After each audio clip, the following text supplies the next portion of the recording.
dalam firman Tuhan ini, di dalam Alkitab ini ada sekitar 7.000 lebih janji-janji Allah bagi setiap kita. Ya, Bapak Ibu percaya? Percaya? Kok diam semua?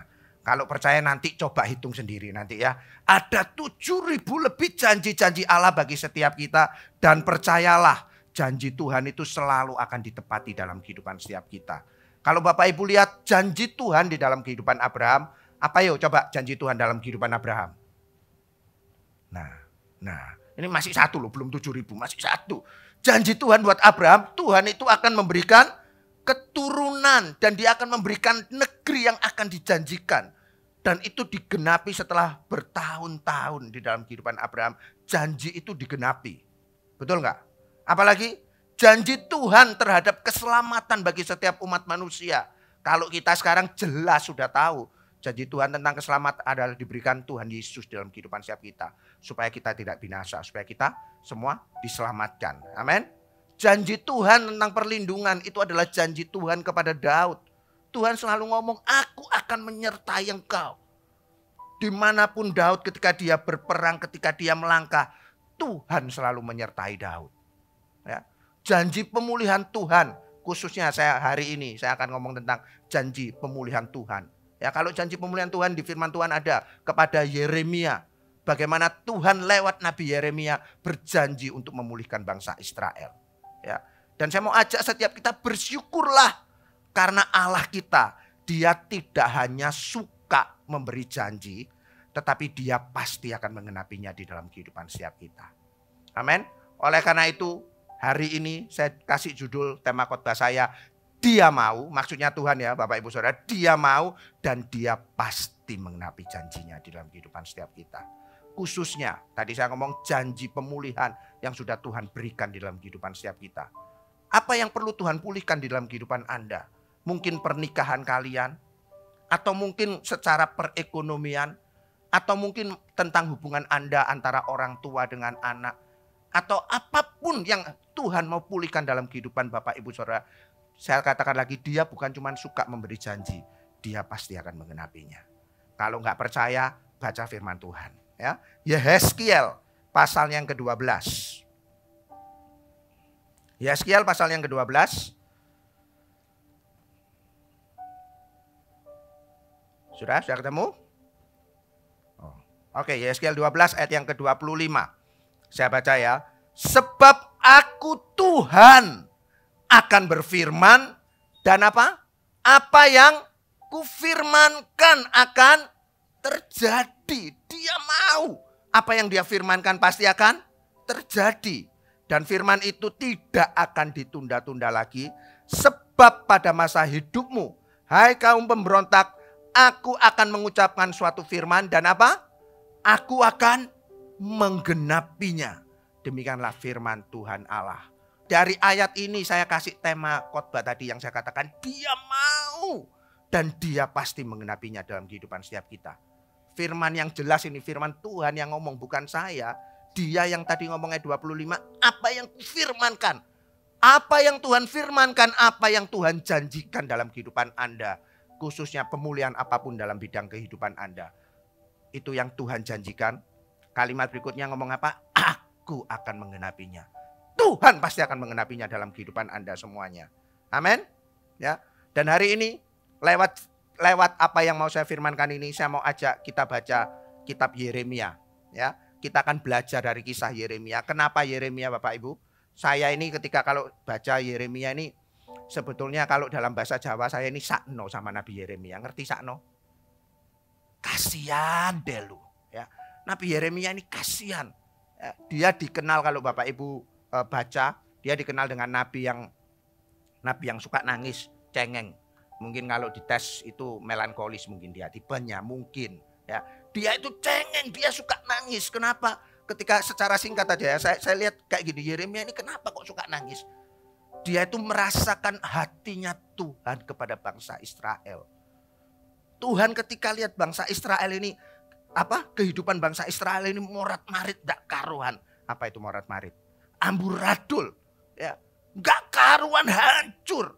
Hati Tuhan ini, hati Tuhan ini merasa, aduh kok kayak gini ya umat pilihanku. Kenapa hancur? Banyak karena mereka menyembah berhala dan lain sebagainya.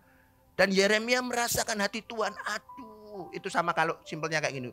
Kalau seorang mama, ya saya nggak ngomong papa, lebih gampang mama biasanya. Mama kalau lihat anaknya kelakuannya agak bener itu, aduh hancur. Bukan berarti papa enggak ya, tapi biasanya mama itu lebih nemen gitu biasanya. Kalau anaknya enggak karon, hatinya hancur. Ya, Yeremia merasakan hati Tuhan seperti itu. Di satu sisi dia merasakan hati Tuhan, di satu sisi dia merasakan bangsa Israel ini kayak gini sih kelakuannya. Kan aku juga bangsa Israel, mungkin dia nabi juga ngomong kayak gitu. Kok kayak gini ya? Jadi dia itu sedih. Bukan cuma sedihnya itu, dia diperintahkan oleh Tuhan, dia disuruh oleh Tuhan untuk mengucapkan janji Tuhan, firman Tuhan. Ya. Ngomongnya selalu istilahnya ngomongnya itu kayak nggak enak terus. Kamu loh kok kayak gini, kamu loh kok nakal. Coba kalau saya ngomong sama jemaat yang nakal, kamu itu loh kelakuannya buruk semua. Sekali mungkin enggak apa-apa ya, atau mungkin ada yang sakit hati mungkin bisa. Kamu loh kelakuannya amburadul. Berulang kali saya katain Bapak Ibu seperti itu gimana? Saya enggak diundang masih di tempat ini. Betul enggak? Masih diundang, puji Tuhan, baik-baik semua. Ini kedinginan semua, tak kok diem semua. Saya juga dingin soalnya. Ya kan? Nabi Yeremia selalu ngomong seperti itu. Diperintahkan oleh Tuhan untuk berfirman seperti itu. Enggak enak.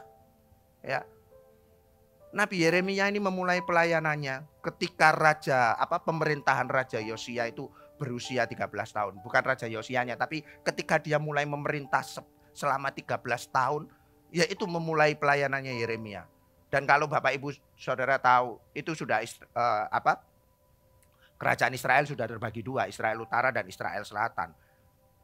Ya, yang kerajaan utara itu sudah dikuasai oleh Asyur, sudah hilang lah, pokoknya sudah dikuasai oleh Asyur. Itu yang 10 suku. Kerajaan yang selatan kita dengar kerajaan Yehuda itu biasanya. Itu cuma 2 suku. Yaitu sedang diambang kehancuran. Lah Yeremia itu diutus untuk yang ini loh, yang kedua ini. Ya, Yeremia hidup di tengah kekacauan, kekeosan.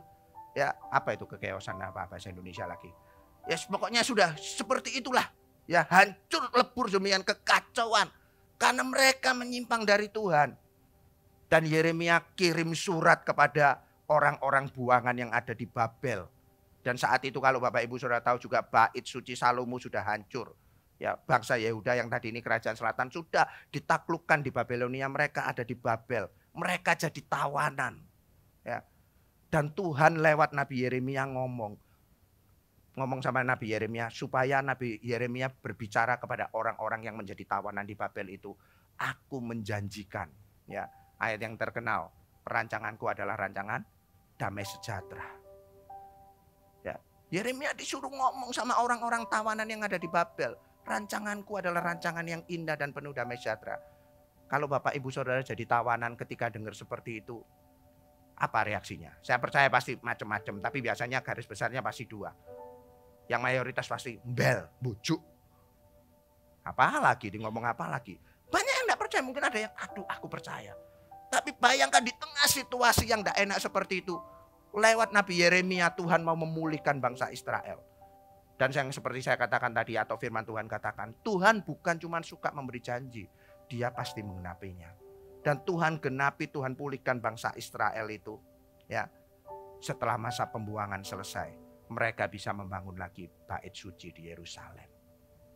Ya. Artinya saya mau ngomong kayak gini loh Bapak Ibu Saudara. Mungkin Bapak Ibu Saudara sekarang dalam tanda petik seperti tawanan bangsa Israel yang ada di Babel. Yang kelihatannya sudah nggak mungkin janji Tuhan itu digenapi dalam kehidupan Anda. Anda sudah diperbudak oleh dosa apapun itulah. Kelihatannya janji Tuhan ini bukan untuk aku. Mungkin buat si A, mungkin buat si B. Percayalah janji Tuhan masih berlaku buat Anda. Janji pemulihan Tuhan masih berlaku buat Anda dan itu akan digenapi. Amin. Ya, saya cuma bagikan 2 kebenaran hari ini. Ya, ada bagian yang harus kita lakukan kalau kita mau janji Tuhan itu digenapi dalam kehidupan setiap kita. Ya, yang pertama adalah taati dan tempatkan hukum Allah di atas segalanya. Taati dan tempatkan hukum Allah di atas segalanya. Setelah bangsa Israel mendiami tanah Kanaan yang penuh susu dan madu, justru mereka mulai berpaling dan meninggalkan Tuhan. Mereka mulai menyembah berhala. Para imam tidak lagi bertanya kepada Tuhan, Bahkan mereka bernubuat bukan atas nama Tuhan tetapi atas nama Baal. Ya kan? Oleh karena itu Nabi Yeremia memperingatkan mereka agar mereka tidak menyimpang, agar mereka tidak memberontak kepada Tuhan. Alasannya sederhana Bapak Ibu. Kenapa mereka menyimpang, mereka mulai nggak taat sama Tuhan? Saya dapatkan ketika saya baca cerita Yeremia ini, bangsa Israel ini, mereka sudah mulai bosan dengan Tuhan. Ya, mereka sudah mulai bosan dengan Tuhan, makanya mereka nggak mulai tanya lagi sama Tuhan. Mereka tanyanya sama Baal. Ya kan, kalau nggak percaya, baca dulu firman Tuhannya di Yeremia 2 ayat yang ke-6.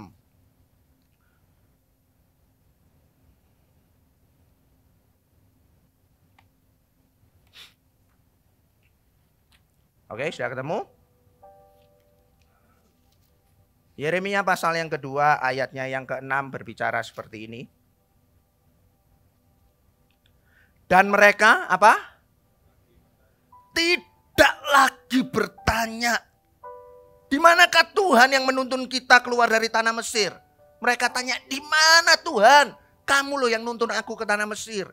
Kemudian apa lagi? Yang memimpin kita di padang gurun, di tanah yang tandus dan yang lekak-lekuk, di tanah yang sangat kering dan gelap, di tanah yang tidak dilintasi orang dan yang tidak didiami oleh manusia.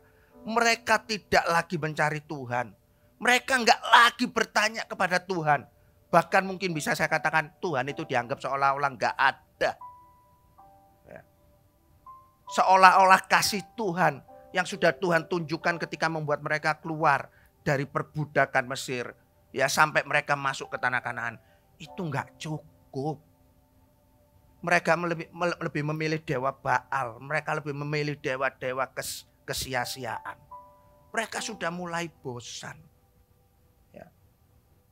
Bapak Ibu, sadarilah kebosanan yang seperti ini bisa juga terjadi dalam kehidupan saya dan Anda semuanya. Ya. Ketika kita berulang kali kita lihat ini loh janji Tuhan buat aku, tapi kita tidak menerima kegenapan janji itu, kita mulai beralih kepada dewa kesia-siaan yang katanya di situ loh katanya ada orang pintar. Bener, orang pintar. Ya kan? Orang pintar sungguhan maksud saya. Itu loh ada orang hebat. Kita sudah mulai bosan, mana janjimu Tuhan, gak kunjung datang. Aku datang ke sini, aku datang ke sini, aku datang ke sini. Itu bisa terjadi juga dalam kehidupan setiap kita. Ya, di saat kita mulai kehilangan, ya, kehilangan apa ya? Kehilangan greget kita, kehilangan passion kita dengan Tuhan. Dunia akan gampang sekali menarik kita. Amin. Kita akan mulai beralih dari Tuhan yang kita sembah, Dia pemilik kehidupan kita. Kita mulai beralih karena kita sudah mulai bosan. Apakah saya nggak pernah mengalami kebosanan? Sebelum saya tanya Bapak Ibu Saudara, nanti kesannya menghakimi, ya kan? Pernah. Ya, Bapak Ibu jawab sendiri aja dalam hati. Pernah mengalami kebosanan dengan Tuhan? Dalam hati aja, enggak usah. Ya, enggak usah. Nanti maju semua nanti, ya kan? Enggak usah. Saya juga pernah mengalaminya. Soalnya capek loh aku Tuhan. Ya kan? Yang selalu kita dengar paling gampang Abraham aja lah. Menerima kegenapan janji Tuhan, menerima Ishak 25 tahun. Saudara pernah menerima kegenapan janji Tuhan 25 tahun?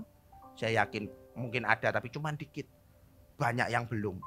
Baru 1 bulan aja Tuhan dikejar-kejar. Sungguh tak Tuhan, kamu cok bujuk aku kok Tuhan. Cok guyonan be aku. Benar gak? Lama-kelamaan yang karena hal-hal itu terjadi terus-menerus kita ini jadi bosan. Bener tak ini?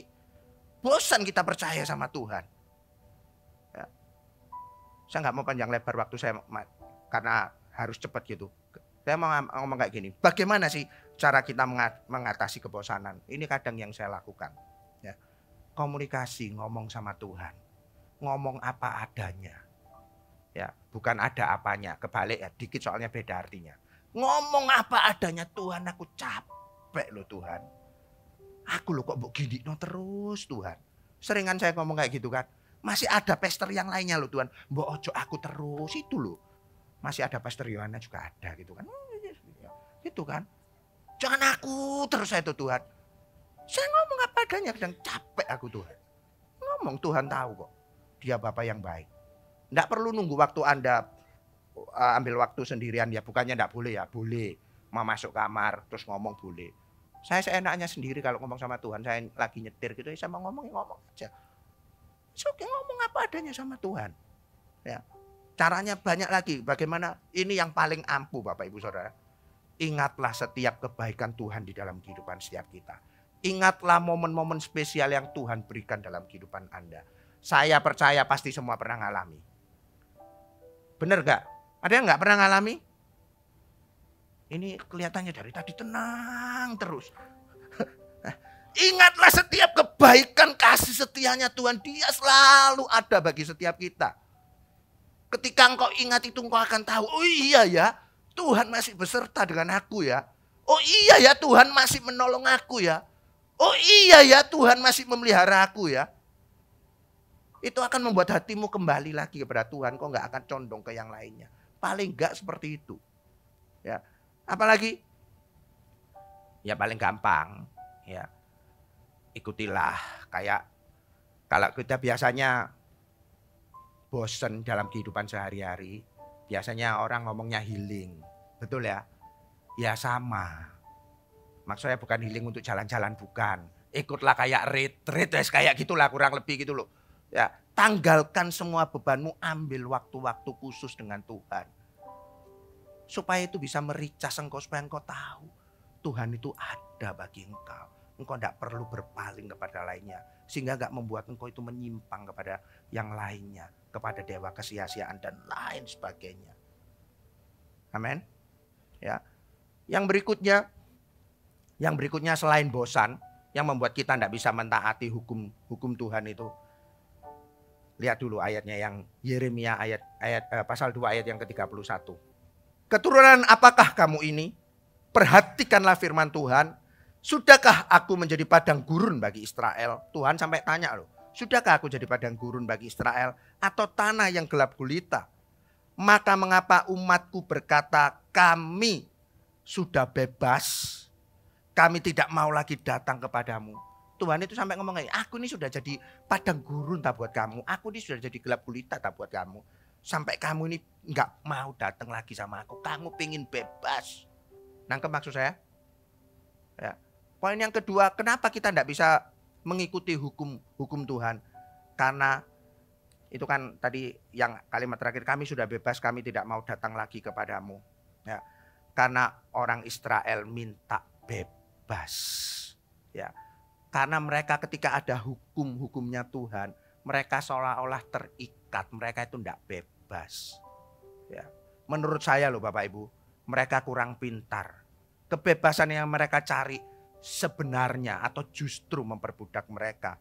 Mereka berpikir, ketika kalimat ini tadi, ayat ini, mereka berpikir Tuhan itu seolah-olah mengekang kebebasan mereka. Padahal hukum dan Taurat Tuhan yang mengekang itu justru membebaskan mereka dari perbudakan dosa. Daripada bingung, ya, saya mau ngomong gini, hukum dan Taurat Tuhan itu kelihatannya seolah-olah membuat kita ini terkekang, nggak bebas. Kok aku dibatasi Tuhan? Gini nggak boleh, gitu nggak boleh. Aku ingin begini, aku ingin begitu. Itu Doraemon Bapak Ibu, bukan Bapak Ibu. Tapi Bapak Ibu terikat itu, terkekang itu oleh hukum dan Taurat Tuhan. Sebenarnya itu justru baik buat setiap kita. Karena itu membebaskan kita dari perbudakan dosa. Mungkin kita masih gak mengerti alasannya. Tapi percayalah, ketika Tuhan buat rambu-rambu seperti itu, Tuhan mau supaya kita ini tidak menyimpang dari Dia. Ya, saya dulu waktu masih kecil, ya, masa kecil saya tinggal di kampung sih, ya, di kampung, anak kampung kayak gitu, bukan kampungan tapi Bapak Ibu ya kan, anak kampung gitu ya. Kadang papi mami saya selalu ngomong kayak gini, kamu kalau keluar rumah izin ya sama papi mami. Biasanya orang kalau di kampung mainan sama anak-anak kampung kan dia kampung itu kan enggak mungkin buah sare kayak ya apa gitu kan Bapak Ibu Saudara. Kan deket gitu kan. Keluar rumah mau main sama anak tetangga tuh, sama temen gitu kan. Aduh, cek kebacut sih. Gak percaya, gak hilang gak aku gitu kan. Kadang kayak seolah-olah peraturannya tadi itu loh, suruh izin tadi itu loh. Buat saya ini, aduh ngerepoti papi mami ini. Aku lo main di sini toh, gak kira aku diculik. Siapa yang mau nyulik aku kayak gitu juga kan gitu kan? Betul nggak? Kadang ya nyolong-nyolong, sembunyi-sembunyi. Gak usah pamit. Main. Entah setengah jam, 1 jam setelah pulang. Dimarahi setengah ampun Bapak Ibu. Ya, berhubung saya ndablek gitu kan. Supaya tahu pendeta itu enggak baik-baik semua asalnya juga. Sekarang pun belum tentu baik. Supaya Bapak Ibu tahu. Jadi yang ndablek di sini bisa jadi pendeta nanti. Amin. Doa saya. Aminkan sendiri dalam hati. Ya kan? Saya dulu tak ulangi lagi. Ya. Bahkan itu bukan cuma itu aja. Saya seolah-olah aku lo mau pergi-pergi lo kok gak oleh sih. Aku lo mau pergi-pergi tuh lo kok susah banget. Ya kan? Tapi saya tahu. Terakhir-terakhir saya baru tahu gitu. Karena mereka sayang sama saya. Kalau ada apa-apa mereka tahu. Betul nggak mama-mama, papa-papa? Atau enggak ada yang kayak gini? Saya doakan kalau enggak ada.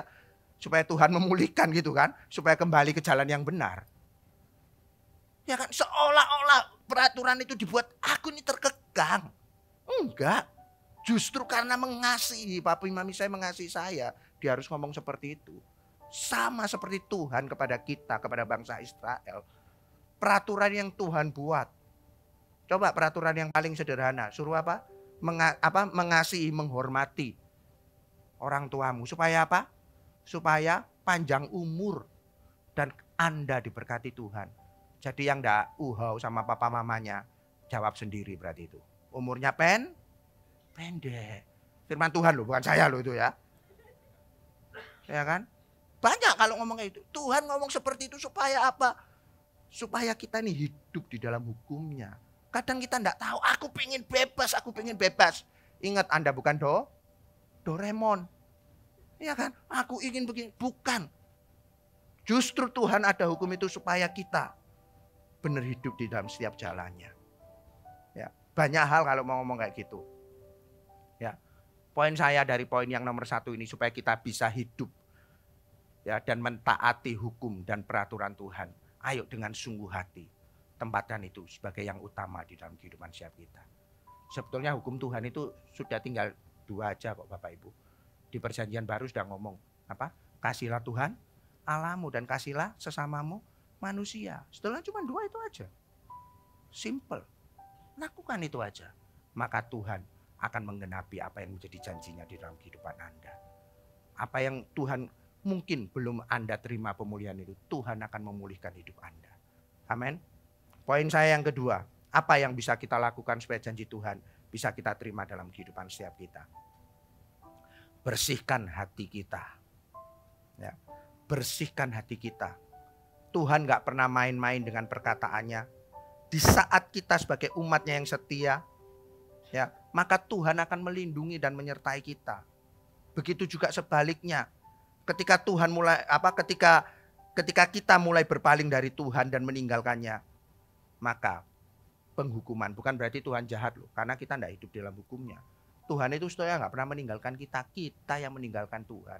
Sama ketika bangsa Israel ini tadi ketika mulai menyimpang, maka penghukuman Tuhan datang. Kota-kota Yehuda akhirnya mereka ditawan ke Babel. Negerinya jadi puing-puing, tandus dan lain sebagainya. Nggak ada yang mau nempatinya. Sederhananya kayak gini. Ya, akar dari semua masalah ini adalah dosa. Karena mereka sudah nggak berpaling.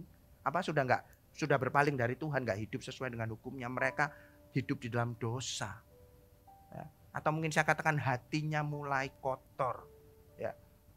Ya, ada ayat saya mau Bapak Ibu Saudara baca semua supaya saya nggak enak sebetulnya mau baca ayat ini karena kurang pantas gitu kalau pendeta yang ngomong gitu kan. Kalau jemaat yang ngomong bareng-bareng kita dosanya sama-sama Bapak Ibu ya. Oke, saya ajak kita baca ini. Yeremia 4 ayat 22.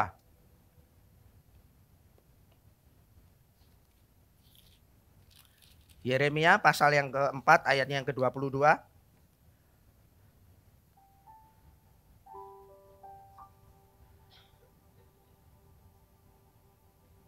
Sudah?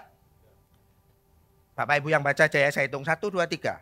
Sungguh bodohlah umatku itu, mereka tidak mengenal aku, mereka adalah anak-anak tololmu dan tidak mempunyai pengertian. Mereka pintar untuk berbuat jahat, tetapi Nah, itu kalimatnya yang saya mau hindari. Ya, saya mau ngomong kayak gini loh, bangsa Yehuda itu diomong sama Tuhan. Ya, Tuhan ngomong sama mereka, mereka itu anak-anak yang nggak punya pengertian. Mereka pinter. Pinternya apa? Pinter berbuat, tapi tidak tahu berbuat baik. Sama kadang seperti kita. Atau seperti saya. Atau seperti saya dan Anda. Kayak itu kan sudah baca semua. Kadang kita ini nggak tahu berbuat baik. Ya kan? Bahkan dikatakan kita ini seperti anak-anak tolol. Padahal lo Tuhan itu lo kurang apa sih sama bangsa Israel? Cinta Tuhan itu lo begitu besar. Termasuk cinta Tuhan kepada kita begitu besar. Dia sendiri rela mati di atas kayu salib demi menyelamatkan buat setiap kita. Kurang besar apa? Ya kan? Harusnya mereka bersyukur bangsa Yehuda ini. Ya. Saya ajak baca dulu sebelum saya penjelasan selanjutnya. Agak ke atas sedikit ayat yang ke-14. Bersihkanlah hatimu dari kejahatan, hai Yerusalem, supaya engkau diselamatkan. Berapa lama lagi tinggal di dalam hatimu rancangan-rancangan kedurjanaanmu. Tuhan ngomong suruh membersihkan hati. Makanya poin saya yang kedua tadi, bersihkanlah hati. Bersihkanlah hati kita. Keterlaluan, kebacut itu bahasa Jerman. Kalau kita ini masih, hati kita ini masih kotor karena dia begitu mencintai kita. Dia nggak transaksional loh, dia tulus mengasihi kita, cintanya besar. Sama seperti bangsa Yehuda dicintai sama Tuhan. Tapi kebacut mereka itu masih beralih kepada dewa-dewa yang lain. Masih nggak mau ngikuti jalannya Tuhan. Ya. Atau mungkin saya bahasakan yang sederhana, kalau mungkin di sini ada seorang wanita, ya kan? Seorang wanita yang tiba-tiba didatangi seorang pangeran. Nah, pangeran itu kan sudah image-nya harusnya loh ya. Kan ganteng, putih, mulus, tinggi gitu kan. Pokoknya sip lah namanya pangeran gitu kan. Bener gak? Enggak? Kalau enggak nanti saya nggak bisa melanjutkan. Nanti image-nya kalau nggak sama saya nggak bisa melanjutkan gitu kan. Oh, bener ya. Berkuda putih biasanya ngomong gitu. Padahal kudanya banyak gitu kan. Wah, didatangi seorang pangeran. Mau nggak kamu jadi istriku? Kalau masih mikir-mikir, ya kan? Biasanya sih langsung nggak mikir, lihat itu. Wih, ya kan? Kan bukan cuma secara fisik aja yang namanya pangeran pasti soge bahasa Jerman, betul nggak? Ya kan?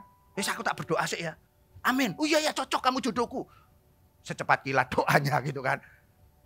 Itu sudah dapat seperti itu. Saya membayangkan gini loh. Bahkan Tuhan itu lebih dari sekedar pangeran yang datang ke wanita tadi. Apa yang kurang yang nggak dia berikan dalam kehidupan setiap kita? Kok masih mau sama yang nggak pangeran, yang sama tule-tule sih mau gitu. Padahal ini pangeran. Kenapa kok seperti itu? Karena hatinya nggak bersih, hatinya kotor karena masih ada dosa. Makanya firman Tuhan ngomong kepada bangsa Israel di pembuangan itu, bersihkanlah hatimu. Saudara, sebelum murka Tuhan menimpa hidup kita, baiklah saya ngomong, secepatnya kita bertobat. Bersihkanlah hati kita dari segala kejahatan. Supaya Anda diselamatkan, supaya janji Tuhan digenapi dalam hidup Anda. Kalau mungkin saudara sudah lama, saat-saat ini mungkin Anda mulai menyimpang tadi. Ayo kembali kepada Tuhan. Sudah terlalu jauh atau mungkin sudah terlalu besar kejahatan kita. Kalau kita sampai melakukan seperti itu, makanya tadi kenapa Bapak Ibu saya suruh baca sama, kita jadi orang yang bodoh. Kita ini jadi orang yang tolol saat kita ini mulai meninggalkan Tuhan. Dan kabar baiknya hari ini Tuhan memanggil kita semua. Amin. Sebelum murka Tuhan turun dalam kehidupan setiap kita, hendaklah kita ini bertobat. Bersihkan hati kita. Responi panggilannya untuk pulang kembali kepadanya. Amin. Ya. Saya ngomong kayak gini. Saya teringat gini Bapak Ibu. Biasanya ini saya ya. Ketika kalau masa-masa liburan setelah kembali pulang ke rumah. Lihat rumah itu kelihatannya bersih gitu. Ya, bersih bukan tidak ada barang-barangnya, enggak. Maksudnya kayak lantai-lantai gini ini kelihatannya bersih. Ya kan? Padahal ketika disapu, Ya bukan nyapunya gini ya, pasti disapu seluruh ruangan. Kemudian ambil cikrak itu bahasa Indonesianya apa saya tidak tahu gitu kan. Debunya banyak. Betul nggak? Pernah nyapu Bapak Ibu Saudara? Ini terasa biasanya setelah liburan itu terasa gitu kan. Ya, itu debunya banyak. Kenapa saya mau ngomong kayak gini? Bersihkan hati kita dari debu-debu yang kelihatannya enggak. Debu itu enggak kelihatan loh Bapak Ibu. Saya tanya, ini berdebu enggak Bapak Ibu Saudara? Ya saya juga enggak tahu sih, belum dipegang gini. Ya bisa berdebu bisa enggak? Tapi debu itu enggak kelihatan. Sama, saya ngomong kayak gini, bersihkan hati Anda dari setiap kotoran dosa. Mungkin kelihatannya kecil seperti debu. Tapi itu akan menghalangi janji Tuhan di dalam kehidupan Anda. Bersihkan itu. Ayo kembali kepada Tuhan. Ya. Supaya apa? Supaya janji Tuhan itu digenapi dalam kehidupan Anda. Ya. Saya ngomong seperti ini, itu berlaku juga buat saya loh Bapak Ibu. Ya. Enggak mudah, kita punya tantangan sendiri-sendiri. Tapi ingatlah, kalau Dia sudah berjanji bagi setiap kita, seperti saya katakan tadi di awal, firman Tuhan katakan, Dia bukan cuma suka memberi janji, Dia pasti menggenapinya dalam kehidupan Anda. Ya. Janji pemulihan Tuhan tidak akan pernah menjadi milik kita, atau tidak akan pernah digenapi dalam hidup kita tanpa kita menempatkan yang pertama tadi hukum Allah di dalam kehidupan setiap kita. Dan menjaga hati kita supaya tetap bersih di hadapan Tuhan. Maukah setiap kita melakukannya? Tempatkan hukum Allah di atas segalanya. Jagai hati kita supaya kita ini tetap bersih. Saya percaya janji pemulihan Tuhan akan terjadi dalam kehidupan Anda semuanya. Amin.